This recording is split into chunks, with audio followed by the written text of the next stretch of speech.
finding out about people's stories, what's important to them, where they fit in the marketplace or in where they want to fit, and seeing where I can be helpful. For me, it's all about that, building relationships and not worrying about sales.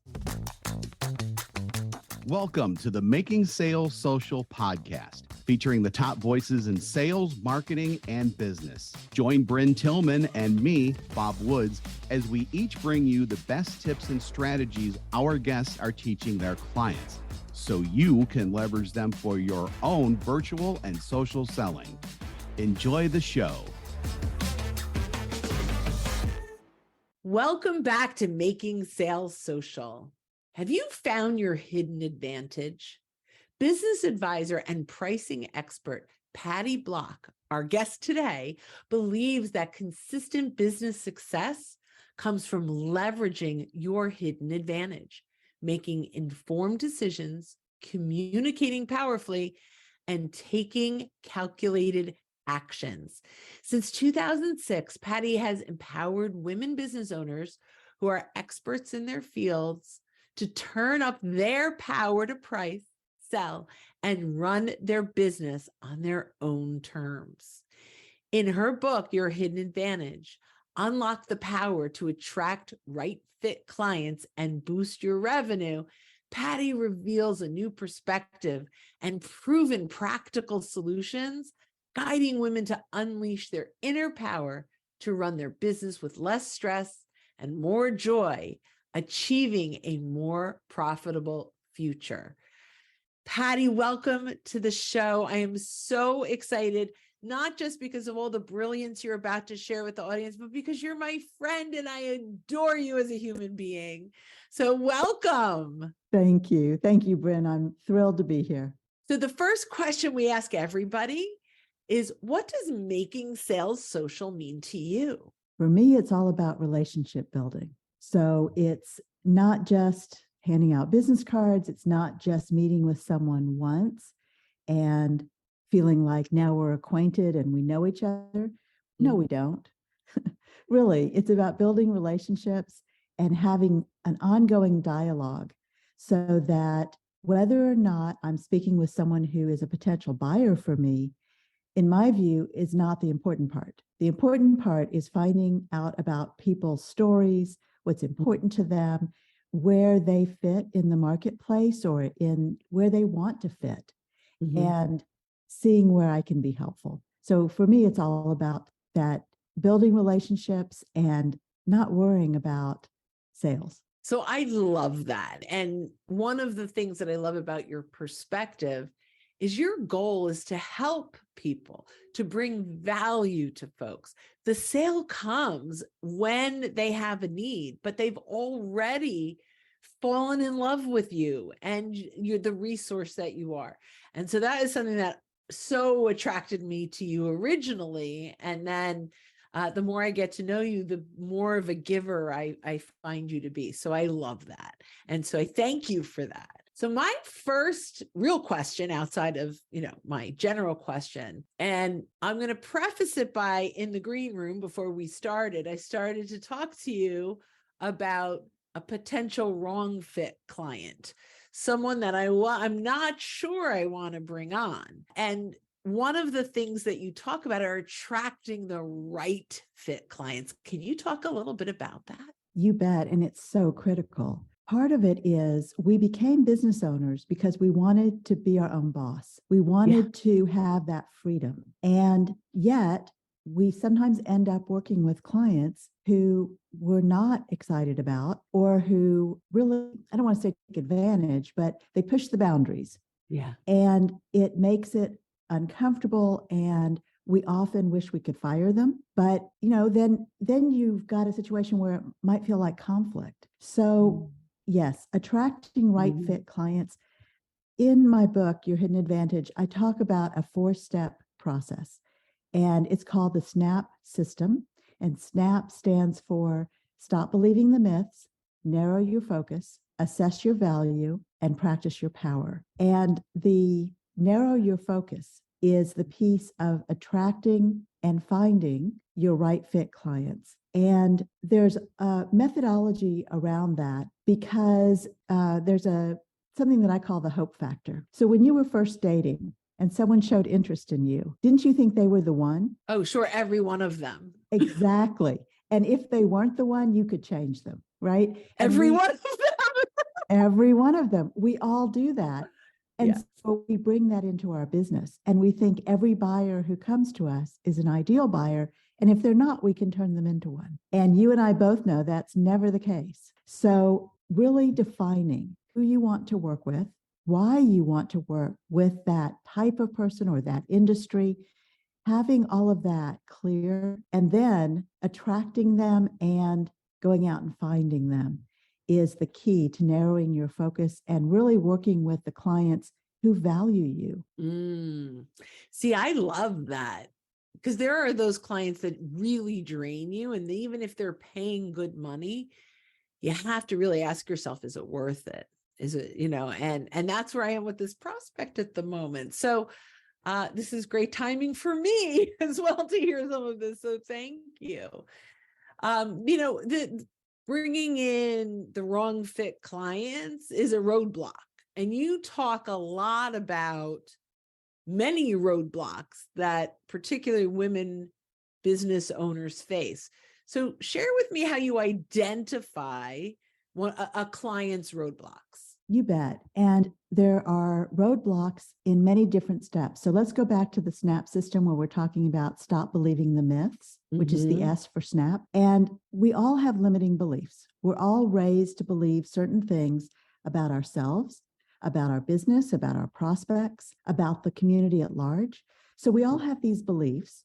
Some of them can work to our advantage, but many of them don't. And so that's always where I start is what are your beliefs? So for example, a lot of people believe that they need to bring in more and more clients, what I call the myth of more. And often you don't need to bring in more clients. If you're pricing appropriately, you can bring in the number of clients that you've planned and not feel like you have to constantly be bringing in clients, because you'll be generating the level of revenue that you want because you addressed your pricing.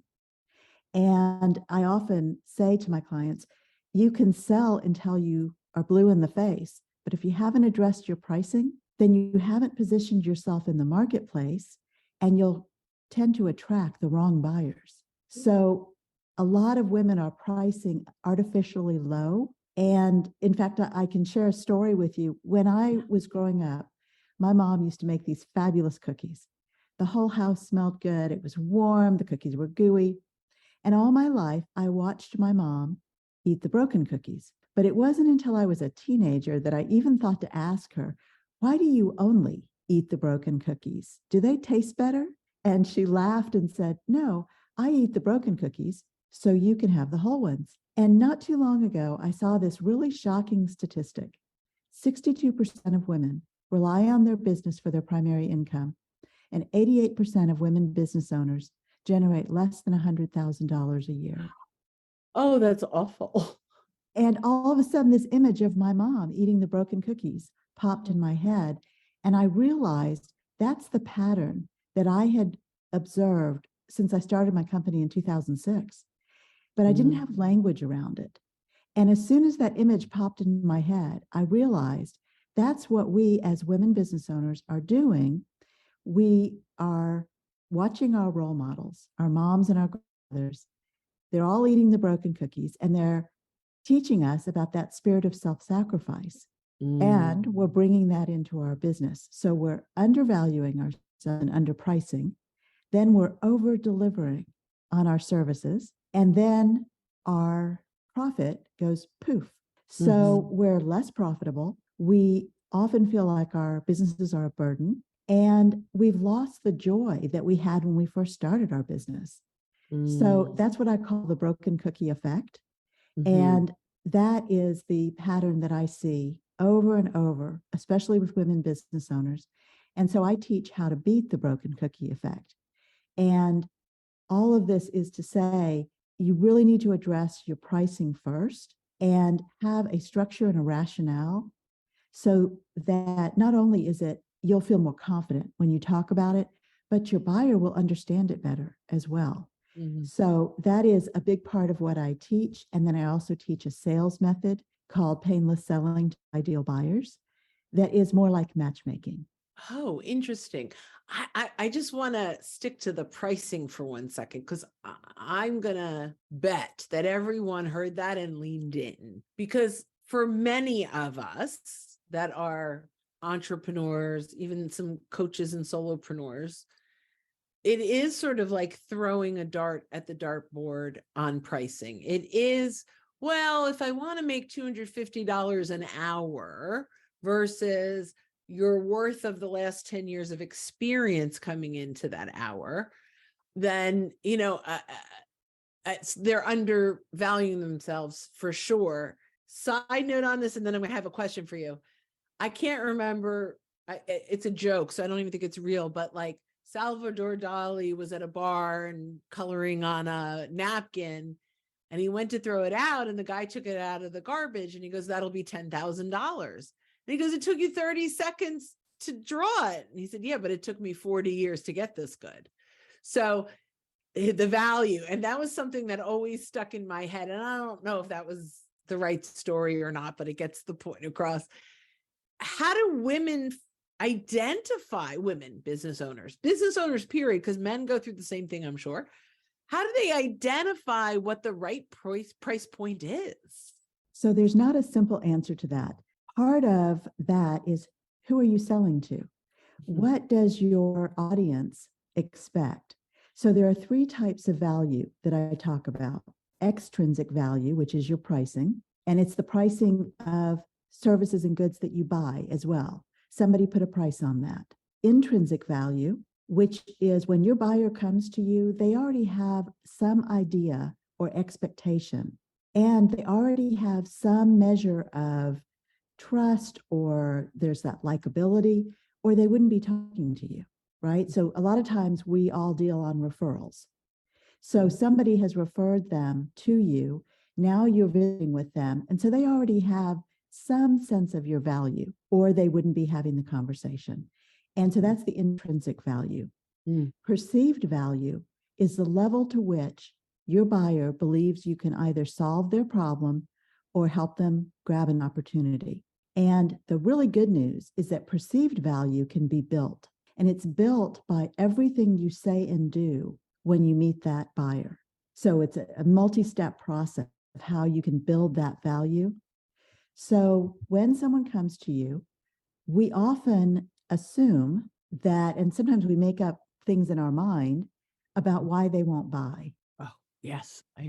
Lots of stories when I first started. Exactly. Yeah. And so, or if you're feeling insecure about somebody, or somebody comes to you that's a big name, and you think, wow, this would be so great to work with this company or this person, but you're also feeling a little intimidated. So all of those things conspire for us to approach it cautiously, price low, all of this mental gymnastics that we do. And so, Looking to up your LinkedIn game? The Social Sales Link team has you covered with our LinkedIn Sales Accelerator, a guided social selling program that includes training, coaching, and so much more. Visit socialsaleslink.com/in for more details. Again, that's socialsaleslink.com/in. when you're starting with your pricing model, that's the key, is to have some structure to it, because it's not personal, it's structural, right? So the problem we have. We go deeper on that for a second. Sure. Yeah, I want a little clarification, because I think that's amazing, but I'm not 100% clear. Okay. So I'm going to give you 2 examples. One is, you have a client who comes to you and they ask you a question. Many of us assume it's a criticism. They ask a question and we get scared and we think, oh, they're questioning my experience, my expertise. They're questioning that I don't really know what I'm doing. And that's not the case. They're just asking a question. But our insecurities get in there. Right. Okay. So we take it personally. But the second example I'm going to share is, you're talking to a prospective buyer, and that buyer asks questions, or you're getting ready to talk about the compensation. and you have guided them through the sales process. You're now ready to talk about pricing, and you get nervous. And as you're talking about it, they have an objection, or they ask a question, or they push back. Again, we take it personally. And that can scuttle that whole conversation, because we're going to be reactive and we're going to answer in a defensive way. Defensive. Yes. Exactly. Right. So if you have a structure around your pricing and you talk about that structure, then it's not personal, and you will get no objections. You might get a few questions, but that's only because they need more explanation, not because they're questioning your pricing. And if they are questioning your pricing, that's not an ideal buyer, because that means they Or don't. you haven't proven ROI yet, or Maybe. yeah. Yeah. If you haven't built the perceived value, and if That's they it, don't, yeah. And if they don't get it, that kind of value that you really provide, and they're price shopping, my contention is that's not an ideal buyer for you. So that goes into the right fit or wrong fit. Exactly. And where do Customer. you find those right fit clients? And sometimes we're looking in the wrong markets. So how do you identify that you're doing that you're in the wrong market? So if your prices are relatively low and you are not profitable, so profitable is a confusing concept because you're bringing in revenue. But if you're spending as much as you're bringing in, if you can't take a paycheck, if you can't hire people to help you, then something's wrong. Could be your pricing. I will guarantee it's your pricing. We'll start with that. And then it could also be your sales process. Could be that you're not finding the right buyers. So it could be any number of things. It could be a combination, but something's off. And the problem we have, especially as women, is that we just keep going. We think if we work harder, that it's going to solve our problems. And the truth is, those aren't problems, those are symptoms. So you're just putting out fires, really. Exactly. You're putting out fires and you're just pedaling faster. You're working harder, but you're not getting a better result. And you're still working with people who might not be the right fit for you, and your prices are still artificially low. So it is so difficult to be profitable. And that's when you feel burned out and frustrated and disappointed in your business. And it doesn't have to be like that. Yeah. How do you identify where to look for the right industry or the right market? So business owners know that experimenting and iterating is the magic sauce, right? Yeah. So your market will tell you. So if you have a lot of people coming to you that are price shopping, and you've already identified you do not want to work with price shoppers, because there are a lot of problems that will come as you continue working with them. And if that's and also they probably won't stay with you. Right, because they'll price shop next year. Exactly. So if you've identified that as a red flag, then, but that's who you're attracting, that's a clue that you need to be looking in other markets. It could be within the same industry, but maybe you need a different type of buyer. So that's something you have to experiment with. And that's also what I teach. And that's where I come in, because I'm looking at it with fresh eyes. Yeah. And I don't have the emotional attachment to take things personally, right? For your business. Yeah. So I can be objective and say, now I have to say, my clients don't like it when I say that's not an ideal buyer. Right. Because it's work to go out and find the right people. But once you do, and you know you're in the right market and your pricing is appropriate for the value that you bring, it changes everything in your business. Yeah, I love that. And we actually recently, in the last year or two, recognized that the clients we were helping the most, that had the fastest success rates, that were, just thrilled at how easy it was, or, were bankers. And so I've partnered with someone to launch the In Banker, and to serve that specific client in a way. That's exactly your point. I didn't even realize I did that, but we found the niche where we could help the most. They had budget. They were, they got great value, and we have relationships there. So I just thought so I don't know if you rubbed off on me over the in our masterminds or wherever that is. But I did that. I didn't even realize that, that was a thing. Exactly. Right. It is a thing, and congratulations. You obviously Thank did a you. good job. Yeah, that's awesome. So I'm excited about that. I have a quick couple things, and then I'm going to ask you what I forgot to ask you. But before I do that, we talk about these roadblocks, our mindset is in the way. When you're not making a lot of money, you're stressed about the money. And I've always felt like when you focus on the money, you don't make money. So I know that that's a piece of what you help people get control over. Someone who's listening right now who's like, this sounds great, but I have to take all those clients because I have to make the money. I have to make it now. What do you say to that? Well, I say two things. One is read my book, because my book was written, it's called Your Hidden Advantage, and it was written for women business owners that are in that building stage where they have some clients, they're doing okay, they're able to, the business is viable, but they know there's so much more opportunity that they're not realizing. So that's why I wrote the book, because I wanted to reach more women business owners, because I know I can help them, and because they don't have to feel so desperate and scared. And I don't like that people feel that way in business. It should be joyful and fun and interesting. So that is the message that I'm spreading. So that's the first piece. But the other piece is, when you are feeling that scared and kind of desperate, your buyers will sense it. Your colleagues will sense it. It comes across. And we think we're hiding it, but we're really not. And when it comes across, people will not refer to you, because they're going to be worried that that will come across with whoever they refer to you. They won't make those introductions. Your buyers are less likely to buy from you because you don't sound very confident. So it's that downward spiral kind of thing that happens. Everything that I teach is about building your confidence. And, I don't necessarily like this example, but I'm going to share it. The example of people out in the marketplace, we sometimes refer to it as bro marketing, where there are usually— You brought this to my attention. This blew my mind. So start over with the bro marketing. This is brilliant.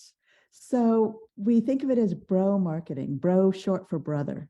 And it's typically very young men, maybe in their 20s and 30s, that don't have a lot of substance underneath what they're doing. They don't have much experience, but they have a ton of confidence. And they go out and they are really good salespeople. So they market the heck out of what they're doing. They sell to everybody. They don't make a distinction about an ideal buyer. Anybody who buys is fine with them, but there's nothing underneath it.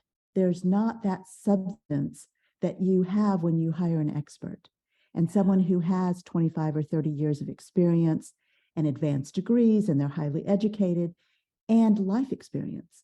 So that bro marketing, all of us, I think, tend to fall into that trap every once in a while of buying from somebody and then being disappointed. And those of us who are really experts, it gives us kind of a bad name, right? Because then people don't know who to trust. So if you're an expert in your field, then you don't need to do any kind of trickery. You need to build the perceived value in the mind of your buyer, find the right buyers for you, not just anybody's right buyers, the right buyer for you. Define that. And again, if you read my book, there are exercises in the book that walk you through all these steps so that you can clearly define, you can clearly figure out your pricing model, and you're talking to the right people for you. When you do that, all those pieces come together. And the first time that happens, you've got to bottle those feelings, because that's the way you want to feel with every buyer. I love that. So for everyone listening, it's Your Hidden Advantage by Patty Block. I highly recommend just go to Amazon right now and buy it.